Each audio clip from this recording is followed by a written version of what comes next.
အားလုံးပဲမင်္ဂလာပါဒီပြောင်းကင်းရနေပြန်တဲ့ကြိုးလိုက်ပါတယ်ဒီနေ့ကျွန်တော်ဆွေးနွေးတင်ပြခြင်းနဲ့ကြောင်းရကတော့နိုင်ငံရဲ့အနာဂတ်ပြည်သူလူထုတွေရဲ့လုံခြုံရေးနဲ့တိုက်ရိုက်သက်ဆိုင်ပြီးကကျွန်တော်အလွန်အမတန်အရေးကြီးတဲ့ကိစ္စတစ်ခုဖြစ်ပါတယ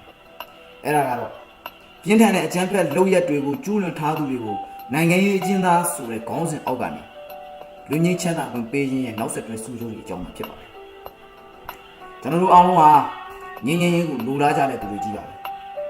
ဒါပေမဲ့စစ်မှန်တဲ့ငြိမ်းချမ်းရေးဆိုတာကတရားဥပဒေစိုးမိုးမှုမရှိဘဲနဲ့တရားမျှတမှုမရှိဘဲနဲ့လုံးဝတည်ဆောက်လို့မရဘူးဆိုတာကိုကျွန်တော်တို့အားလုံးသတိပြုကြဖို့လိုအပ်ပါတယ်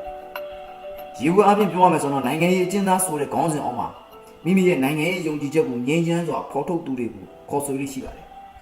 သို့တော်လည်းနိုင်ငံရေးကိုဗန်းပြပြီးတော့လက်နက်ကင်တော်လှန်ခြင်းအပြစ်မဲ့ပြည်သူများကိုလှုပ်ကြံတပ်ဖြတ်ခြင်းပြန်ပြီးဆွဲငွေကြေးရယူလိုမှုများနဲ့ဖမ်းဆီးညှဉ်းပန်းနှိပ်စက်ခြင်းစတဲ့အကြမ်းဖက်လုပ်ရက်တွေကိုကျူးလွန်လာပြီးဆိုမှတော့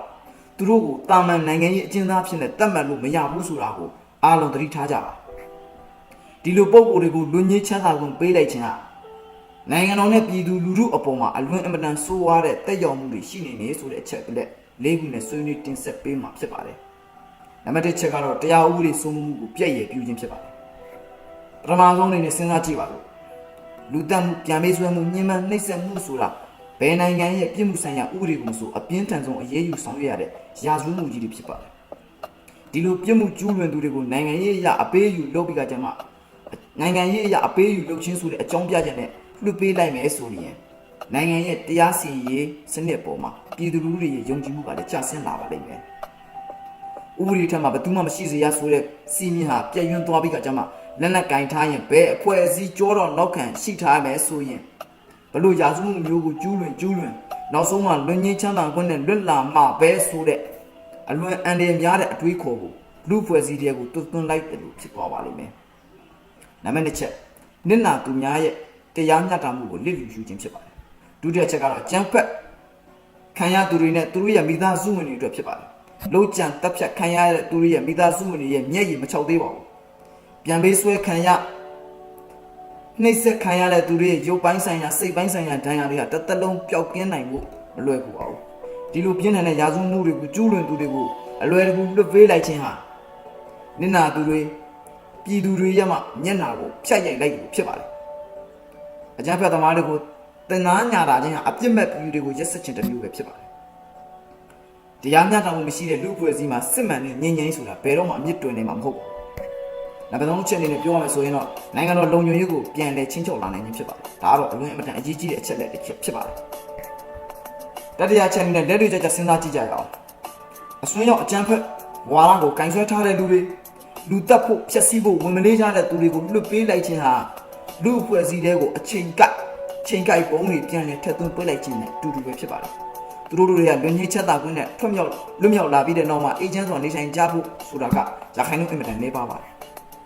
်ရခင်မိမိတို့ရဲ့လက်နက်ကင်အဖွဲ့အစည်းတွေကိုပြန်လည်ပူးပေါင်းပြီးကကြမှာအင်အားများဖြည့်ခြင်းကပြန်လည်ဆိုးဝါးလာတဲ့ပုံမဆိုးရွားနိုင်တဲ့အကျန်းဖက်လုပ်ငန်းတွေကိုမြေအောက်ကနေဆက်လက်လှုပ်ဆောင်ကြဖို့လှုပ်လာနိုင်ကြတွေကလည်းအင်မတန်မြင့်မားလာပါတယ်။ဒါနိုင်ငံတော်ရဲ့တည်ငြိမ်ရေးအေဂျင့်သားရရေးငြိမ်းချမ်းရေးနဲ့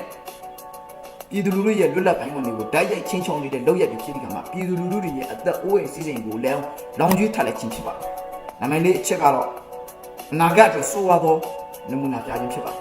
။နံပါတ်4ချက်ကနောက်ဆုံးချက်ဖြစ်ပါတယ်။အနာဂတ်နိုင်ငံရေးယဉ်ကျေးမှုအတွက်အင်မတန်အရေးကြီးတဲ့အချက်လက်ဖြစ်ပါတယ်။နိုင်ငံရေးအပြောင်းအလဲတစ်ခုကိုလိုချင်နေဆိုရင်ငြိမ်းချမ်းစွာဆွေးနွေးအဖြေရှာရမယ့်အစား